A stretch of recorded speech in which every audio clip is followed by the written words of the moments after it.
Oke, bismillahirrahmanirrahim. Alhamdulillahi rabbil alamin. Wassalatu wassalamu ala asyrafil anbiya'i wal mursalin. Nabiyuna Muhammadin wa ala alihi wa sahbihi wa man tabi'ahum bi ihsanin ila yaumiddin. Amma ba'd. Assalamualaikum warahmatullahi ta'ala wabarakatuh. Ang lahat ng papuri at pasasalamat ay tanging sa Allah, ang nag-iisang Diyos, ang walang katambal. At naway ang kapayapaan at pagpapala ay mapasa huling propeta Muhammad sallallahu alaihi wasallam, sa kanyang pamilya, sa kanyang mga kasamahan at sa lahat ng tao na tumatahak sa tuwid na landas hanggang sa huling araw. So natalakay natin nung nakaraan sa sino mang nasubaybayan nila ang pag-aaral natin, at sa mga hindi nakapagsubaybay, mga kapatid, kung hindi niyo nasubaybayan yung mayroon tayong record ng mga naunang topic natin. Panoorin niyo na lang para masubaybayan niyo. Sa mga hindi nakapagsubaybay sa topic natin ngayon, so mayroon po tayong record ng ating topic nung nakaraan. Nandun po sa ating channel. So ngayon, inshallah, kukunin natin ang hadith na sinabi ni Propeta Muhammad sallallahu alaihi wasallam, at-tuhuru syatrul iman. Ang kalinisan ay kalahati ng ating pananampalataya o ang ating paniniwala. So nakuha natin ang nakuha natin yung kabutihan at nakuha natin yung aral patungkol sa hadith na ito. Kuha natin yung aral at kabutihan sa hadith na ito. Ipagpatuloy natin yung aral na makukuha natin sa hadith na ito. Sa sinabi ni Propeta Muhammad sallallahu alaihi wasallam, at-tuhuru syatrul iman, yung hanggang sa dulo ng hadith. Sinabi ni Sheikh na ang kabutihan na makukuha natin sa hadith na ito, fadilatu al-jam'i bayna subhanallahi walhamdulillah. So ang kabutihan ng pagsamahin natin ang pagsabi ng subhanallah walhamdulillah. Mga kapatid, wag natin tayo minsan nagsasalita tayo. Dapat palagihin natin ang pagsabi o ang pagsasalita ng subhanallah at saka alhamdulillah. Paramihin natin yung pagsabi ng subhanallah at alhamdulillah. Kapag pinagsama natin ang subhanallah walhamdulillah, ito po ay mas malaki ang gantimpala. Ayon sa sinabi ni Propeta Muhammad sallallahu alaihi wasallam, na ang subhanallah walhamdulillah tamlaani ma bayna as-sama'i wal ard. Na ang subhanallah at ang alhamdulillah, sabi niya, tamlaan. Pupunuin niya ng gantimpala, pupunuin niya ng kabutihan ang anumang sa pagitan ng kalangitan at kalupaan. Subhanallah. Ganito kadakila, ganito kabuti, ganito karangal ang pagsabi ng subhanallah at saka alhamdulillah. Ano ibig sabihin ng subhanallah? Nakuha natin. Ang alhamdulillah, ganun din nakuha natin. So, tayo po ay magpalagian magsasabi ng subhanallah at palagian magsasabi ng alhamdulillah. Yung iba nga na nakakapagsabi sila ng masasamang salita, pero hindi sila nakapagsasabi ng dhikr o ng pag-aalala sa Allah subhanahu wa ta'ala sa pamagitan ng pagsabi ng subhanallah walhamdulillah. Wa wajhu dhalika anna al-jam'a bainahuma jam'un baina nafi al-uyub wan naqais wa ithbatul kamalat. Dahil ang pagsasabi ng subhanallah walhamdulillah, bakit napakadakila nito? Dahil pinagsama mo dito ang pag-neglect o pag-nafi, pag-iwan sa mga nakais o yung uyub o yung mga kapansanan o kapintasan. Ibig sabihin, pag sinabi mong subhanallah, tinanggal mo ang lahat ng mayroong kapintasan sa Allah subhanahu wa ta'ala. Ibig sabihin, siya ay perfect. So tinanggal mo dito pag sinabi mong subhanallah. Pag sinabi mong subhanallah, ibig sabihin, inalam mo sa sarili mo na ang Allah ay walang kapintasan kahit ano. Na siya ay perfect. Pag sabi mo na, alhamdulillah, nagpapasalamat ka sa Allah dahil siya ay parang inithbat mo kung wala siyang bahid na anumang kapansanan, anumang pagkukulang, anumang hindi ka nais-nais, siyempre, parang in-affirm mo rin na siya ay perfect o siya ay kumpleto, siya ay walang pangailangan sa lahat. Yun po ang ibig sabihin ng Subhanallah walhamdulillah. Kaya pag sinabi mo Subhanallah, nafyul uyub wa naqais. Kapag sabi mo ng Alhamdulillah, ithbatul kamalat. So, yun po ang ibig sabihin, yun po ang panglimang aral na makuha natin sa hadis. Ang pang-anim na aral na makuha natin sa hadis, anna as-salata nurun wa yatafarra ala hada. Ang salah ay nur. Tandaan natin mga kapatid sa pananampalatayang Islam. Wag natin iwanan ang salah. Wag natin iwanan ang salah dahil ang salah ay liwanag natin. Ang salah ito po ay liwanag. Sa sinabi ni Propeta Muhammad sallallahu alaihi wasallam na ang salah ay nur. As-salatu nur. Ang salah ay liwanag. At ito yung unang itatanong ng Allah subhanahu wa ta'ala sa araw ng paghukom kapag tayo ay hinukuman niya. Kung tama bang ating salah, ginampanan ba natin ng tama, isinagawa ba natin sa tamang oras. So yun po ang salah. Walakin yaridu alayna anna kathiran min as-salawat. Tapos dito, watafarra ala hada al-hathu ala kathrati as-salah. Ang pag-encourage sa atin na paramihin natin ang salah. Ang pag-encourage sa atin, pag sinabi as-salatu nur, parang in-encourage tayo ni Propeta Muhammad sallallahu alaihi wasallam na paramihin natin ang salah. Walakin yaridu alayna anna kathiran min as-salawati min al-musalli al-wahid la yashur al-insan bi annahu nur. Pamal jawab. So, minsan may magtatanong, Ustad, sabi niya, lagi akong nagsasala pero parang hindi ko naman nararamdaman sa aking sarili ang liwanag na sinasabi dito sa sala ng nur. Anong sagot natin? Inna kalam ar-Rasul sallallahu alaihi wasallam haqq la iskala lahu.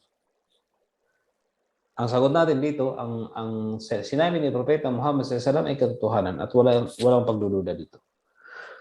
Lakin adam istinaratil qalb li khalalin fi sabab aw wujudi mani. So, pero yung sinasabi mo na parang wala namang akong nararamdamang liwanag sa aking puso, ito po ay hindi dahil sa sinabi ni Propeta Muhammad. Hindi dahil mali ang sinabi ni Propeta Muhammad. No. Kung hindi, mayroong problema sa ating dasal. O may mga nakapagpipigil na lumabas ang liwanag na ito sa atin kapag nagsasala tayo. Okay? Una-una. Faman khalata salatahu biriya'in fahuna khalal fi sabab. Okay? So halimbawa nagsasala ka pero ang sala mo may pagpapakitang tao.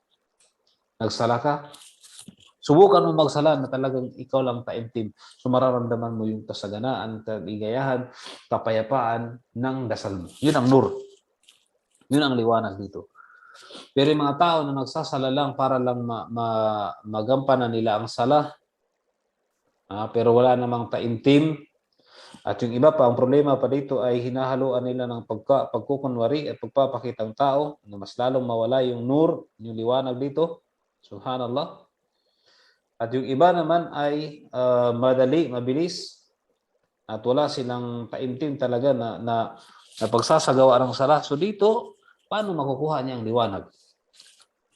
Paano niya makukuha ang liwanag? Liannahu lam yukhlis. So yung tao na halimbawa nagsala, may pagpapakitang tao, so walang liwanag na lalabas sa kanya, hindi niya mararamdaman yung sarap, hindi niya mararamdaman yung ligaya, yung kapayapaan na idudulot ng sala sa'yo. Dahil ikaw ay nagpapakitang tao. Ginawa mo ang sala hindi para sa Allah, ginawa mo ito para sa tao na pinapakitaan. Yun ang dahilan kung bakit walang nur. ومن صلى لكن قلبه يتجول يمينا وشمالا فهنا مانع يمنع من كمال الصلاة فلا تحسن النتيجة. Patulad na lamang ng isang tao na nagsasala siya pero ang kanyang puso naglalakbay Ang kanyang isipan ay nasa pagkain, ang kanyang isipan ay nasa trabaho, ang kanyang isipan ay nasa problema. So, paano niya makukuha ang resulta na tinatawag ditong nur, liwanag? So, yun mga kapatid sa pananampalatayang Islam. Hindi, ang ibig sabihin, hindi mali ang Propeta Muhammad SAW. Hindi. Hindi siya mali sa pagsasabi niya na ang sala nur kung hindi ang problema ay sa tao na nagsasala. Sabi niya, hindi ko naman nararamdaman yung nur sa pagsasala ko. Check mo yung sarili mo. Tama ba ang sala mo? Hindi ba lumilipad ang isipan mo? Hindi, ikaw ba hindi nagpapakitang tao? Nagsasala ka ba ayon sa tamang dasal? Kasi mayroong iba na bibigatan sa sala. Pag adan, nagsasala na naman. So, paano makikita niya yung resulta na ang sala ay liwanag sa kanyang puso at sa kanyang sarili? So, yun po. وقس على هذا كل شيء رتب شر عليه حكما وتخلف فاعلم أن ذلك إما لوجود مانع أو لاختلال السبب. So tandaan natin, hindi natin makakamtan ang resulta, tamang resulta ng ating ginawang pagsamba sa Allah Subhanahu wa Ta'ala sa dalawang bagay, mayroong nagpipigil at mayroong kulang. Ano yung sabihin mayroong kulang? For example, kulang ang ginawa mong hindi ka ikhlas, mayroong dahilan. Bakit hindi mo nakamtan ito o kaya mayroong nagpigil sa'yo sa I mean sabihin ng nagpigil halimbawa katulad ng example natin kanina, hindi niya nakamtan ang liwanag dahil sa riya, dahil sa pagpapakita ng tao o kaya yung kanyang isipan ay tumatakbo, lumilipad kung saan-saan. So hindi niya talaga makuha ang liwanag na sinabi ni Propeta Muhammad na ang sala ay nur. Na ang sala ay nur. Okay, pangwalong aral na makuha natin, al-hathu ala sadaqah, ang pag-i-encourage sa pagbibigay ng sadaqah. Ang pag-encourage sa pagbibigay ng sadaqah. Ano ibig sabihin nito? Sabi ni Propeta Muhammad sallallahu al-sadaqatu burhan. Naipaliwanag natin kung ano ibig sabihin ng burhan. So al-hathu, ang pag-i-encourage na magbigay tayo ng sadaqah. Mga kapatid, ang sadaqah, ito po ay tutfi'u ghadab ar-Rahman. Ito po ay magpipigil sa puot ng Allah Subhanahu wa Ta'ala. Kapag ang isang tao ay nagbigay ng sadaqah, sa halip na tao na yung parusahan ng Allah, ito po ay hindi siya mapaparusahan ng Allah. Kaya napaka-importante ng sadaqah. Pagbibigay ang ibig sabihin ng sadaqah, pagbibigay ng kawang gawa, pagtulong sa tao. At ito rin ang wasiya, ito rin ang ipinayo ng Propeta Muhammad sallallahu alaihi wasallam sa mga kababaihan. Ang mga kababaihan ay pinayuhan ng Propeta Muhammad sallallahu alaihi wasallam na magparami ng sadaqah. Sabi ni Propeta Muhammad sallallahu alaihi wasallam na ang mga babae ay kailangan silang magparami ng sadaqah. Bakit sila yung marami sa impyerno? So baka magulat kayo, marami. Normal, marami ang mga babae sa impyerno. Una dahil mas marami ang mga babae kaysa lalaki. Pangalawa, marami tawag dyan, marami ang sabi nating hindi sumusunod sa batas ng Islam. Kung marami ang babae, so marami rin ang mga hindi sumusunod na mga kababaihan sa Allah Subhanahu wa Ta'ala sa batas ng Islam. Kaya mas marami sila sa impyerno. Kaya kung gusto nating iligtas ang ating sarili sa parusa ng Allah Subhanahu wa Ta'ala, paramihin natin yung sadaqah.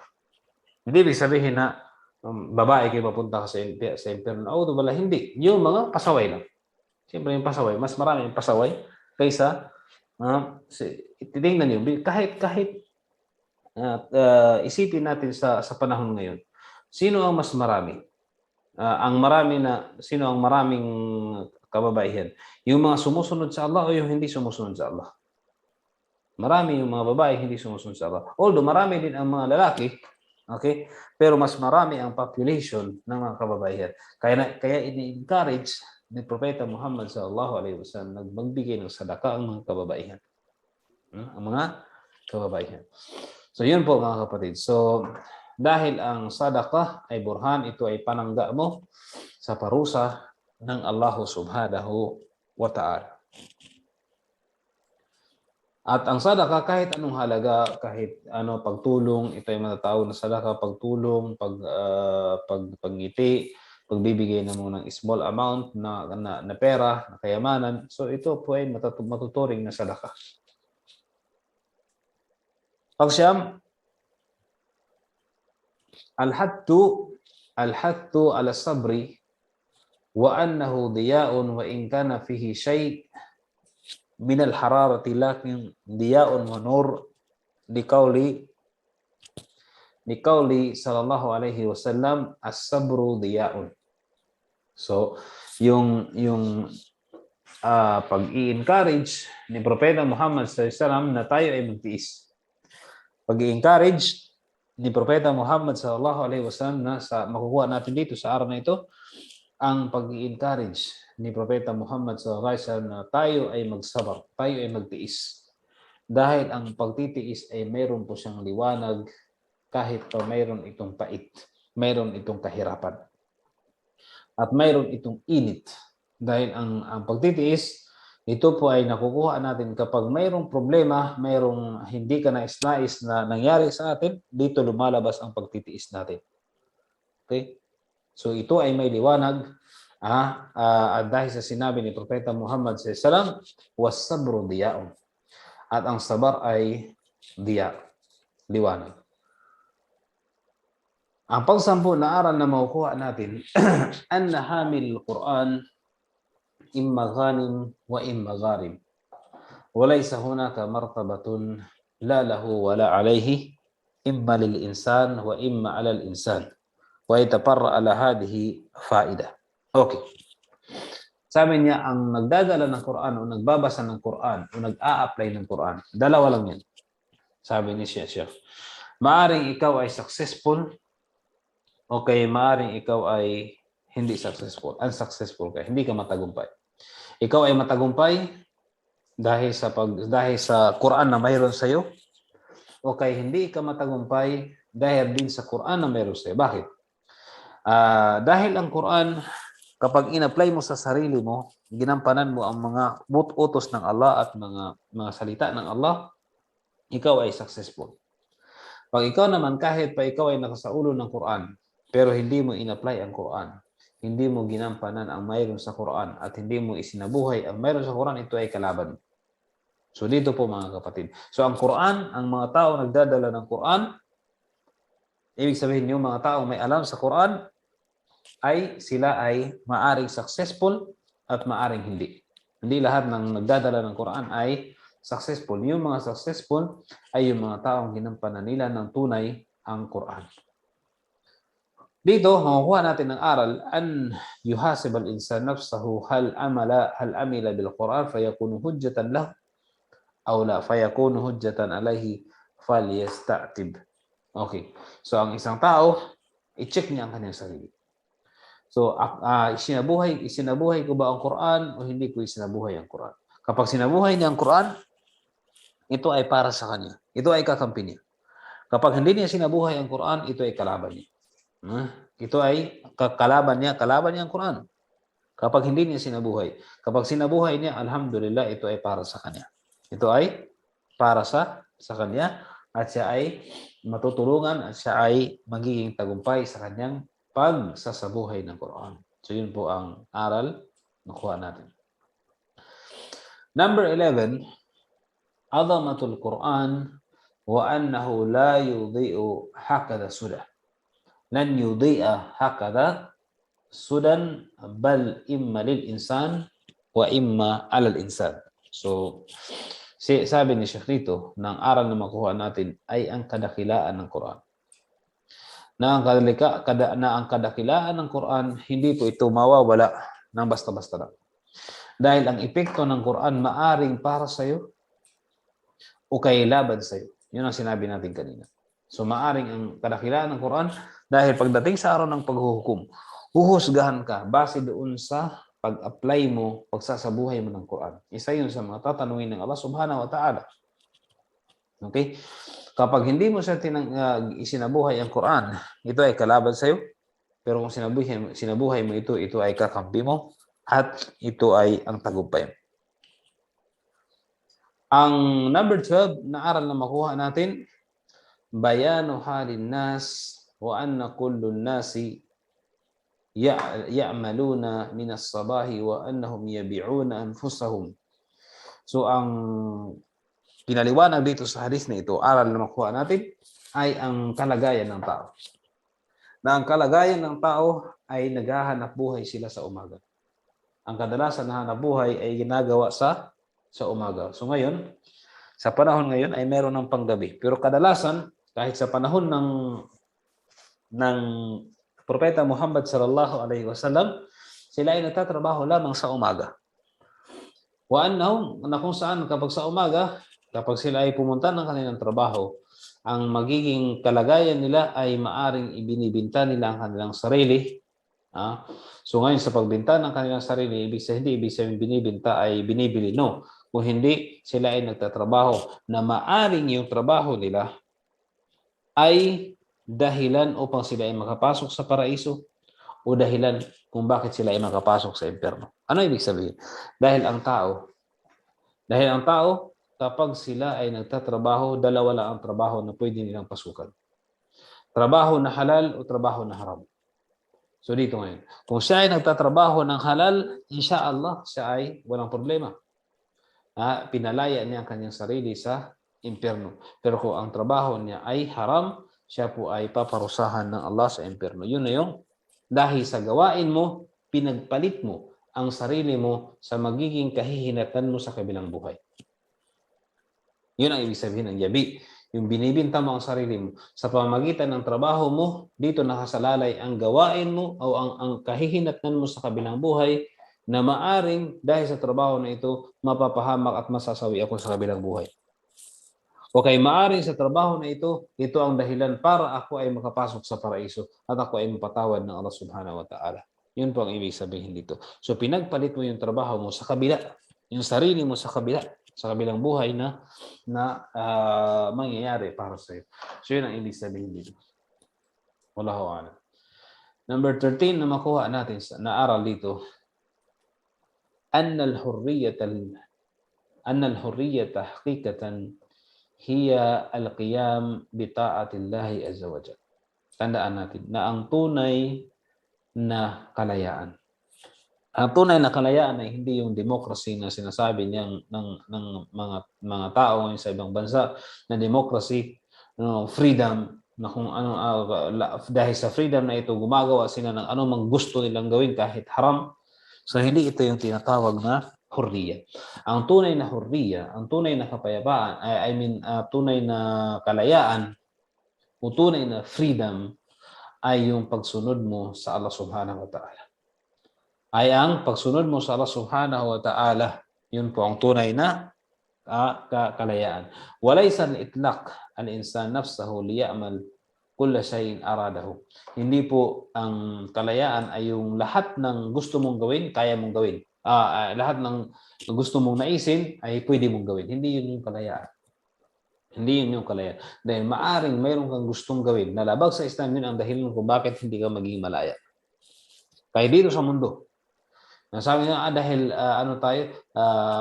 mayroon tayong freedom, malaya tayo. So ngayon gumagawa ka ng ipinagbabawal sa batas ng tao. So maaaring yun ang dahilan kung bakit ka makulong. So hindi yun ang ibig sabihin. Sa Islam din, sa turo ng Islam na ang tunay na kalayaan ay sa pamamagitan ng pagsunod mo sa Allah subhanahu wa ta'ala. Katulad ng sinabi ni Imam Ibn Qayyim, harabu min ar-rikki alladhi khuliqa lahu wa balu bi rikki an-nafsi wash-shaytani.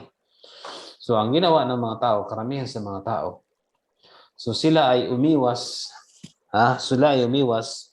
sa parang rik alladhi khuliqa lahu. Ano yung rik? Yung tayo ay naging alipin tayo dahil sa pagsamba sa Allah subhanahu wa ta'ala. So tayo ay nagpapakaalipin. Totoo yan. Kaya nga tinatawag tayong Abdullah, mga ibadullah, tayo ay mga alipin ng Allah subhanahu wa ta'ala. Walang problema yun dahil ang ating sinasamba ang Allah at tunay na tayo ay mga alipin naman talaga ng Allah. Okay? So tayo ay mga alipin ng Allah. So may mga tao na iniwasan nila ang pagpapakaalipin sa Allah. Ang nangyari, naging alipin tuloy sila ng Satanas at ng kanilang sarili. Ano ibig sabihin nito? For example, ikaw ay nagsala ng Fajr.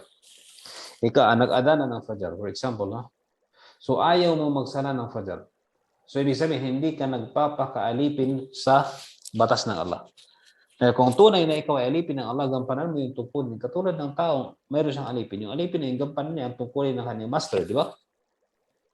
Dito naman sa pagsamba.